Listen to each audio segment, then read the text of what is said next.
शिव ओम Vibha creation में आपका बहुत बहुत स्वागत है। सुखी परिवार, मैं आपको एक कहानी सुनाने जा रही हूँ।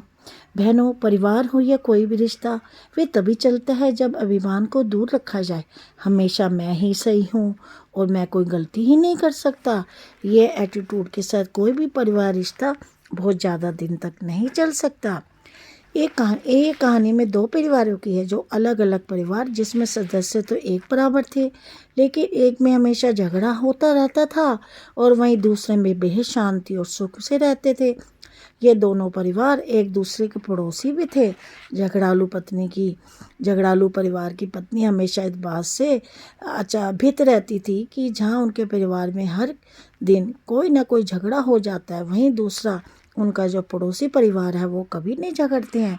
एक दिन उसने अपने पति को पड़ोसियों पर नजर रखने के लिए कहा और ये पता लगाने के लिए कहा कि जरा देखो तो इनके इतने घर में शांत और मिलजुल कर रहने का राज ही क्या है। पत्नी के कहे अनुसार पति अपने पड़ोसियों के घर के पीछे छुप गया और खिड़की से उस पर नजर रखने लगा। खिड़की से झांक कर देखा, शांत परिवार की पत्नी फर्श पर पोछा मार रही थी। तब अचानक किचन से कोई आवाज़ सुनाई दी तो वह अपना काम छोड़कर किचन में चली गई। उसी दौरान उसका पति उस जगह पर आया जहाँ पर वो पोछा मार रही थी और बाल्टी से पैर टकराकर वह गिर गया। पत्नी को जब ये पता चला तो उसने तुरंत अपने पति से माफ़ी मांगी और कहा कि मुझे माफ़ कर दीजिए, मेरी गलती है जो मैंने तुरंत फर्श पर से बाल्टी नहीं हटाई। तब पति बोला, नहीं नहीं, इसमें तुम्हारी नहीं मेरी ही गलती है, मुझे ही देखकर चलना चाहिए था। ये घटना देखकर उसकी खिड़की से झांक कर झगड़ालू परिवार का पति सारी बात समझ गया। वह अपने घर लौट आया।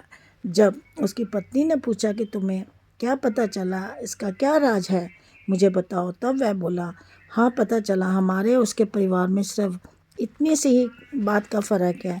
जहाँ हम लोग हर छोटी मोटी गलती के लिए एक दूसरे को जिम्मेदार ठहराते हैं और झगड़ते हैं, उनके परिवार वाले हर गलती की जिम्मेदारी खुद लेते हैं और माफ़ी मांगने लगते हैं और इस गलती को सुधारने के लिए हमेशा ही तैयार रहते हैं।